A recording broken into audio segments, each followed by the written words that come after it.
Welcome to next exam. आज हम UP police constable भर्ती के लिए सामान्य ज्ञान के मोस्ट इंपोर्टेंट 1000 क्वेश्चन का पार्ट 1 डिस्कस करेंगे।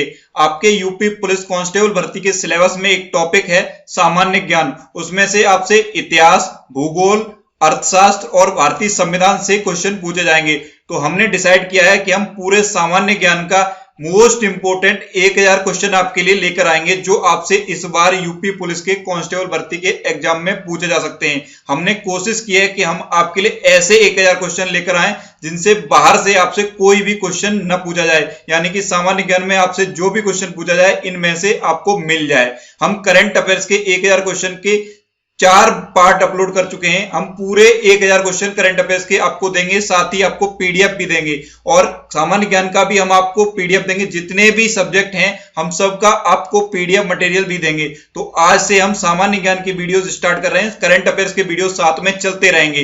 तो आज हमारा सामान्य ज्ञान का पार्ट 1 है। तो चलिए स्टार्ट करते हैं सामान्य ज्ञान का पार्ट 1।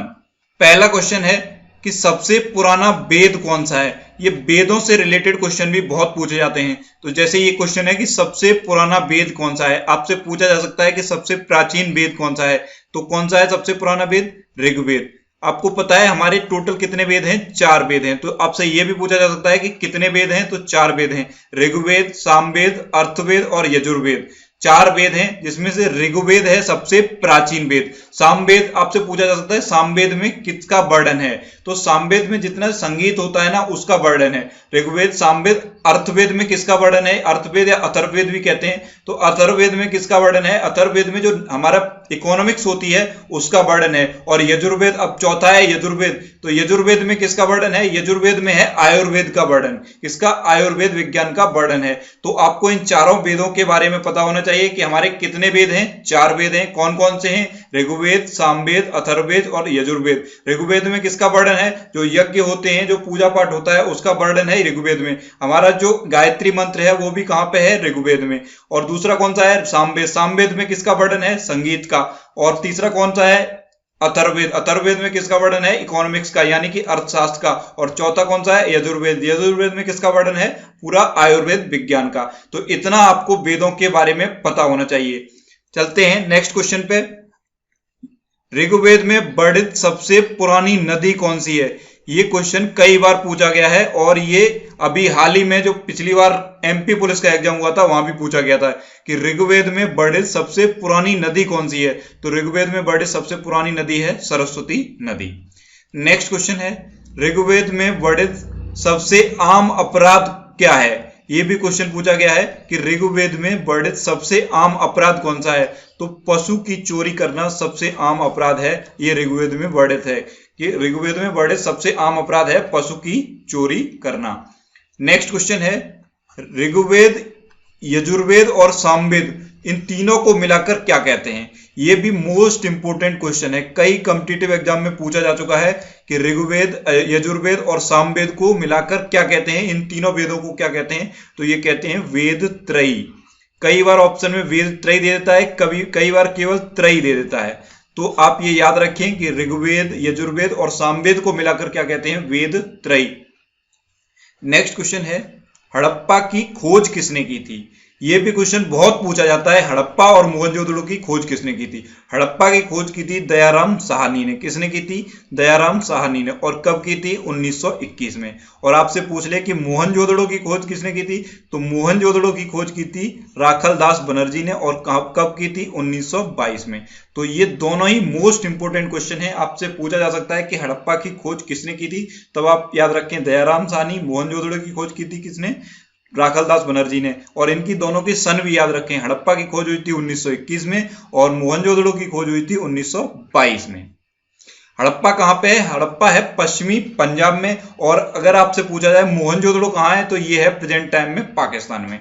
तो ये इनके बारे में आपको पता होना चाहिए। हम आपके लिए सारे ही इंपोर्टेंट क्वेश्चन लेकर आएंगे। कोशिश हमने ऐसी की है कि 1000 ऐसे क्वेश्चन आपके लिए लेके आए कि उनमें से आपको पूरे एग्जाम में सारे क्वेश्चन मिल जाएं। चलते हैं नेक्स्ट क्वेश्चन पे। नेक्स्ट क्वेश्चन है मोहनजोदड़ो का शाब्दिक अर्थ क्या है। यह क्वेश्चन भी बहुत ज्यादा पूछा जाता है कि मोहनजोदड़ो का शाब्दिक अर्थ क्या है। मोहनजोदड़ो का शाब्दिक अर्थ है मृतकों का टीला। क्या है? मृतकों का टीला। और एक ये क्वेश्चन भी पूछा गया है कि वेद शब्द का अर्थ क्या होता है? जो हमारे 4 वेद हैं उसमें जो वेद शब्द है उसका अर्थ क्या होता है? तो वेद शब्द का शाब्दिक अर्थ होता है ज्ञान या जानना। क्या होता है शाब्दिक अर्थ? ज्ञान या जानना। चलते हैं नेक्स्ट क्वेश्चन पर। मानव द्वारा सबसे पहले प्रयोग में लाया गया अनाज कौन सा था? ये आपके लिए मोस्ट इंपोर्टेंट क्वेश्चन है। ये बहुत कॉम्पिटिटिव एग्जाम में पूछा जाता है कि मानव द्वारा सबसे पहले प्रयोग में लाया गया अनाज कौन सा था? तो ये था जौ। क्या था? जौ। जैसे आप कहते हैं ना गेहूं, जौ, मक्का, बाजरा, तो जो सबसे पहले प्रयोग में लाया गया अनाज कौन सा था? जौ। चलते हैं नेक्स्ट क्वेश्चन पे। नेक्स्ट क्वेश्चन है आध्यात्म ज्ञान के विषय में नचिकेता और यम का संवाद किस उपनिषद में प्राप्त होता है? यह भी मोस्ट इंपोर्टेंट क्वेश्चन है। आध्यात्मिक ज्ञान के विषय में नचिकेता और यम का संवाद किस उपनिषद में प्राप्त होता है? ये होता है कठोपनिषद में। अब ये क्या संवाद था? यम ने नचिकेता को संवाद मतलब उपदेश दिया था, तो उसे कहते हैं नचिकेता यम संवाद। यम ने क्या उपदेश दिया था? यम ने उपदेश दिया था कि आत्मा अजर अमर है, मतलब आत्मा न तो जन्म लेती है न मरती है। जो उपदेश गीता में भगवान श्री कृष्ण ने दिया था वही यम ने नचिकेता को दिया था कि आत्मा अजर अमर है, आत्मा कभी नहीं मरती न कभी जन्म लेती है। तो आपसे क्वेश्चन ये पूछा जाता है कि आध्यात्म ज्ञान के विषय में नचिकेता और यम का संवाद किस उपनिषद में वर्णित है? तो आप इस उपनिषद का नाम याद रखें। इस उपनिषद का नाम क्या है? कठोपनिषद। नेक्स्ट क्वेश्चन है, एक ये क्वेश्चन भी बहुत पूछा जाता है कि पुराणों की संख्या कितनी है? यानी कि हमारे जो पुराण हैं उनकी टोटल संख्या कितनी है? तो पुराणों की टोटल संख्या है 18। कितने हैं पुराण? 18। नेक्स्ट क्वेश्चन है सत्यमेव जयते शब्द कहां से लिया गया है? ये मोस्ट इंपोर्टेंट क्वेश्चन है। जितना भी आप इसे मोस्ट कहें उतना ज्यादा कम होगा इसके लिए। सत्यमेव जयते शब्द कहां से लिया गया? ये लगभग सभी कॉम्पिटिटिव एग्जाम में पूछा जा चुका है। शायद ही ऐसा कोई कॉम्पिटिटिव एग्जाम बचा होगा जिसमें ये क्वेश्चन न पूछा गया हो। सत्यमेव जयते शब्द कहां से लिया गया? ये लिया गया है मुंडक उपनिषद से। तो आप इस क्वेश्चन को तो याद ही कर लें, ये तो आपसे गलत नहीं होना चाहिए किसी भी कीमत पर। सत्यमेव जयते शब्द कहां से लिया गया? मुंडक उपनिषद से। और सत्यमेव जयते का मतलब क्या होता है ये तो आप सभी को पता होगा कि सत्य की हमेशा विजय होती है। तो ये कहां से लिया गया है सत्यमेव जयते? मुंडक उपनिषद से। और बौद्ध धर्म और जैन धर्म से रिलेटेड भी क्वेश्चन बहुत पूछे जाते हैं, तो मैंने कोशिश की है कि बौद्ध धर्म और जैन धर्म से रिलेटेड जितने भी क्वेश्चन आपसे पूछे जा सकते हैं वो इस वीडियो में मैं आपके लिए मेंशन कर दूं। तो एक ये क्वेश्चन पूछा जाता है बहुत ज्यादा कि बौद्ध धर्म के संस्थापक कौन थे? तो बौद्ध धर्म के संस्थापक कौन थे? गौतम बुद्ध। और गौतम बुद्ध से रिलेटेड भी बहुत ज्यादा क्वेश्चन पूछे जाते हैं। एक ये पूछ लिया जाता है कि गौतम बुद्ध का जन्म कब हुआ? तो गौतम बुद्ध का जन्म हुआ था 563 ईसा पूर्व में। कुछ क्वेश्चन मैं आपको साथ साथ बताता चलता हूं, इसमें नहीं लिखे तो आप इन्हें आप अपनी कॉपी पर कहीं भी नोट करते चला करें। मैं आगे जब टेस्ट सीरीज हम उतारेंगे आपके लिए, पुलिस भर्ती की test series, online test series बिल्कुल फ्री रहेगी आपके लिए। हम जब टेस्ट सीरीज उतारेंगे तो उसमें आपसे बहुत सारे ऐसे क्वेश्चन पूछेंगे जो आपको याद हो जाएंगे। जैसे इसी में हमने पूछा था, जैसे अभी बौद्ध धर्म के संस्थापक कौन थे? तो गौतम बुद्ध थे। लेकिन इसमें हमने नहीं लिखा है कि गौतम बुद्ध का जन्म कहां हुआ था। तो गौतम बुद्ध का जन्म हुआ था 563 ईसा पूर्व में। आप ये याद कर लें। और एक ये क्वेश्चन भी पूछा जाता है कि गौतम बुद्ध के बचपन का नाम क्या था? तो गौतम बुद्ध के बचपन का नाम क्या था? सिद्धार्थ। और ये भी पूछा जाता है कि गौतम बुद्ध के पिता का नाम क्या था? गौतम बुद्ध के पिता का नाम था शुद्धोधन। गौतम बुद्ध की माता का नाम क्या था? ये भी बहुत पूछा गया क्वेश्चन है। गौतम बुद्ध की माता का नाम था माया देवी। तो हम जब इस वीडियो को एक्सप्लेन करते हैं तब हम आपको बहुत सारे ऐसे क्वेश्चन बताते चलते हैं जो इसमें नहीं लिखे हैं। इन्हें आप नोट कर लिया करें। अगर आप नोट नहीं करते हैं तो आप याद जरूर कर लिया करें। नेक्स्ट क्वेश्चन है गौतम बुद्ध ने अपना पहला उपदेश कहां दिया? यह भी बहुत पूछा जाता है। गौतम बुद्ध ने अपना पहला उपदेश दिया था सारनाथ में। कहां पे दिया था? सारनाथ में। नेक्स्ट क्वेश्चन है गौतम बुद्ध ने अपना पहला धर्म चक्र प्रवर्तन किस स्थान पर दिया? जो गौतम बुद्ध ने अपना पहला उपदेश दिया था उसी को कहा जाता है धर्म चक्र प्रवर्तन।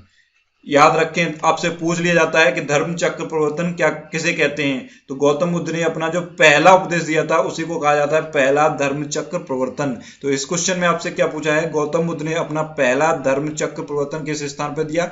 ये दिया था सारनाथ पर।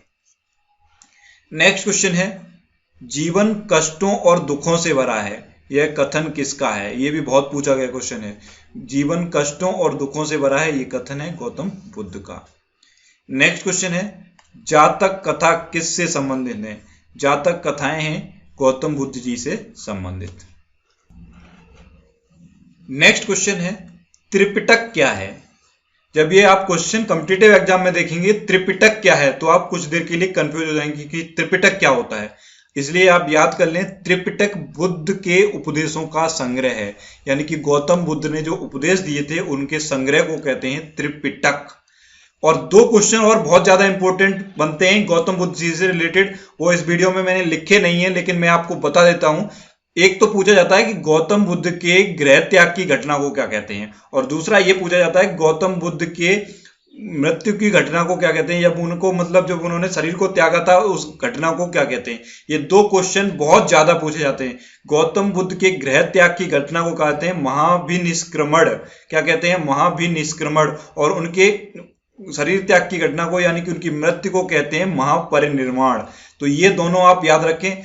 हम जब टेस्ट सीरीज आपसे स्टार्ट करेंगे, ऑनलाइन लाइव टेस्ट स्टार्ट करेंगे, तो बहुत सारे आपसे ऐसे ही क्वेश्चन पूछेंगे जो मैं आपको साथ में वीडियो में बताता चलता हूं, इसलिए आप इन क्वेश्चन को भी याद कर लें। चलते हैं नेक्स्ट क्वेश्चन पे। बौद्ध तथा जैन धर्म का प्रमुख तत्व क्या है? ये भी बहुत पूछा जाता है क्वेश्चन कि बौद्ध और जैन धर्म का प्रमुख तत्व क्या है। तो बौद्ध धर्म और जैन धर्म दोनों ने ही अहिंसा पर बहुत ज्यादा जोर दिया था। तो बौद्ध धर्म और जैन धर्म दोनों का प्रमुख तत्व है अहिंसा। नेक्स्ट क्वेश्चन है गौतम बुद्ध ने अपने उपदेश सामान्यतः किस भाषा में दिए? गौतम बुद्ध ने अपने सभी उपदेश मोस्टली पाली भाषा में दिए थे। कौन सी भाषा में? पाली भाषा में। नेक्स्ट क्वेश्चन है द लाइट ऑफ एशिया, ये भी मोस्ट इंपोर्टेंट क्वेश्चन है। द लाइट ऑफ एशिया किसे कहा जाता है? द लाइट ऑफ एशिया कहा जाता है गौतम बुद्ध जी को।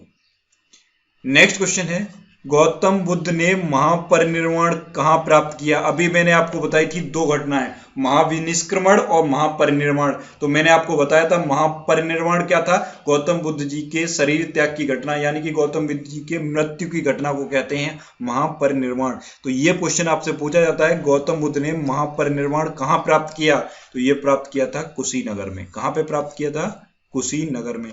ये दोनों ही आप याद रखें, महाविनिष्क्रमण और महापरिनिर्वाण मोस्ट इंपोर्टेंट है, बहुत ज्यादा इंपोर्टेंट है। दोनों शब्द आप याद रखें, महाविनिष्क्रमण गृह त्याग की घटना है, महापरिनिर्वाण शरीर त्याग की घटना है। नेक्स्ट क्वेश्चन है चंद्रगुप्त मौर्य के दरबार में आने वाला यूनानी राजदूत कौन था? ये भी क्वेश्चन कई कॉम्पिटिटिव एग्जाम में पूछा गया है और कई पुलिस के एग्जाम में भी पूछा गया है कि चंद्रगुप्त मौर्य के दरबार में आने वाला यूनानी राजदूत कौन था? तो ये था मेगास्थनीज। और मेगास्थनीज से एक और इंपॉर्टेंट क्वेश्चन बनता है कि मेगास्थनीज आपसे पूछ लेता है कि इंडिका की रचना किसने की? तो इंडिका की रचना की थी मेगास्थनीज ने। तो मेगास्थनीज से रिलेटेड दो बहुत इंपॉर्टेंट क्वेश्चन बन जाते हैं। एक तो यही है कि चंद्रगुप्त मौर्य के दरबार में आने वाला यूनानी राजदूत कौन था? तो ये था मेगास्थनीज। और एक ये तो बहुत ही पूछा जाता है कि इंडिका की रचना किसने की थी या इंडिका के लेखक कौन थे? तो आप बताएंगे मेगास्थनीज। नेक्स्ट क्वेश्चन है सम्राट अशोक किस वंश से संबंधित थे? ये भी बहुत पूछा जाता है कि सम्राट अशोक किस वंश से संबंधित थे? सम्राट अशोक थे मौर्य वंश से संबंधित। और एक ये भी घटना है कि सम्राट अशोक ने कलिंग के युद्ध के बाद जब अपार जन धन की हानि हुई थी, बहुत सारे लोग मर गए थे, तो आसपास जब उन्होंने बहुत सारे मरे हुए लोगों को देखा था कि इतनी सारी सेना मर गए, इतने लोग मर गए, तब उन्होंने उसके बाद बौद्ध धर्म को अपना लिया था। वो बहुत ज्यादा परेशान हुए, अंदर से बहुत ज्यादा द्रवित हुए कि इतने लोगों को मर गए इस घटना में, इतने लोग कलिंग के युद्ध में इतने सारे लोग मर गए, तो उन्हें अंदर से बहुत बुरा लगा था और उन्होंने उसके बाद बौद्ध धर्म को अपना लिया था। तो ये भी आपसे पूछा जा सकता है कि सम्राट अशोक ने बौद्ध धर्म कब अपनाया? कलिंग के युद्ध के बाद। लेकिन इस क्वेश्चन में आपसे क्या पूछा गया है? सम्राट अशोक किस वंश से संबंधित थे? तो सम्राट अशोक थे मौर्य वंश से संबंधित। नेक्स्ट क्वेश्चन है भारत का नेपोलियन किसे कहा जाता है? ये भी बहुत पूछा जाता है। भारत का नेपोलियन कहा जाता है समुद्रगुप्त को। तो ये था हमारे सामान्य ज्ञान के मोस्ट इंपोर्टेंट 1000 क्वेश्चन का पार्ट 1। इसमें हम सामान्य ज्ञान में इतिहास, भूगोल, अर्थशास्त्र और भारतीय संविधान कवर करेंगे। ये 4 टॉपिक कवर करेंगे। इन चारों टॉपिक को मिलाकर हम आपके लिए मोस्ट इंपोर्टेंट 1000 क्वेश्चन लेकर आएंगे। हमने कोशिश की है कि अलग अलग पुलिस के एग्जाम में कौन कौन से क्वेश्चन पूछे गए और इस बार आपसे यूपी पुलिस के एग्जाम में क्या पूछा जा सकता है, इन सबको मिलाकर हम 1000 ऐसे क्वेश्चन लेकर आएंगे आपके लिए जो बहुत ही ज्यादा आपके लिए इंपोर्टेंट होंगे। तो ये था हमारा पार्ट 1। आपको ये कैसा लगा हमें कमेंट बॉक्स में जरूर बताना। अब आपके लिए एक क्वेश्चन है, इस क्वेश्चन का आंसर आपको कमेंट बॉक्स में बताना है। क्वेश्चन है, गौतम बुद्ध के बचपन का नाम क्या था? आपको कमेंट बॉक्स में बताना है कि गौतम बुद्ध के बचपन का नाम क्या था। जो भी क्वेश्चन हम आपसे पूछा करें उसका आंसर आप कमेंट बॉक्स में जरूर दिया करें। आपको बताना है गौतम बुद्ध के बचपन का नाम क्या था। मैंने आपको इसी वीडियो में बताया कि गौतम बुद्ध के बचपन का नाम क्या था, गौतम बुद्ध का जन्म कब हुआ था, गौतम बुद्ध के पिता का नाम क्या था, गौतम बुद्ध की माता का नाम क्या था। सब कुछ मैंने आपको इसी वीडियो में बताया है, लेकिन आपको इस क्वेश्चन का आंसर बताना है कि गौतम बुद्ध के बचपन का नाम क्या था। तो इस क्वेश्चन का आंसर आप कमेंट बॉक्स में जरूर दें। आई होप आपको ये वीडियो पसंद आया होगा। अगर ये वीडियो आपको अच्छा लगा तो इसे लाइक करें, शेयर करें, और अगर आप यूपी पुलिस कांस्टेबल भर्ती की तैयारी कर रहे हैं और अभी तक आपने हमारे इस चैनल को सब्सक्राइब नहीं किया है तो आप इसे सब्सक्राइब जरूर कर लें। आपको इस चैनल से निश्चित ही मदद मिलेगी। आप इस वीडियो की पीडीएफ फाइल हमारे फेसबुक पेज से, हमारे टेलीग्राम ग्रुप से और इस वीडियो के नीचे डिस्क्रिप्शन से डाउनलोड कर सकते हैं। हम हर वीडियो के नीचे डिस्क्रिप्शन में पीडीएफ फाइल का लिंक दे देते हैं। उस लिंक पर क्लिक करके आप पीडीएफ फाइल डाउनलोड कर सकते हैं। और अगर इसके अलावा आपका कोई भी डाउट है या कोई भी क्वेश्चन है तो आप मुझसे डायरेक्टली फेसबुक पर और इंस्टाग्राम पर पूछ सकते हैं। फेसबुक पर मेरा पर्सनल पेज है इंद्रेश आरसी के नाम से, आप उससे मुझसे जुड़ सकते हैं। आप इंस्टाग्राम पर इंद्रेश आरसी सर्च करिए और इंस्टाग्राम पर आप डायरेक्टली मुझसे जुड़ सकते हैं और कोई भी क्वेरी, कोई भी क्वेश्चन डायरेक्टली इंस्टाग्राम पे आप मुझसे पूछ सकते हैं। तो आपको ये वीडियो कैसा लगा हमें कमेंट बॉक्स में जरूर बताना, और जो क्वेश्चन हमने आपसे पूछा है उसका आंसर आपको जरूर कमेंट बॉक्स में देना है। तो अब क्वेश्चन का आंसर कमेंट बॉक्स में दो। वीडियो को लाइक और शेयर करना बिल्कुल मत भूलना। Thanks for watching.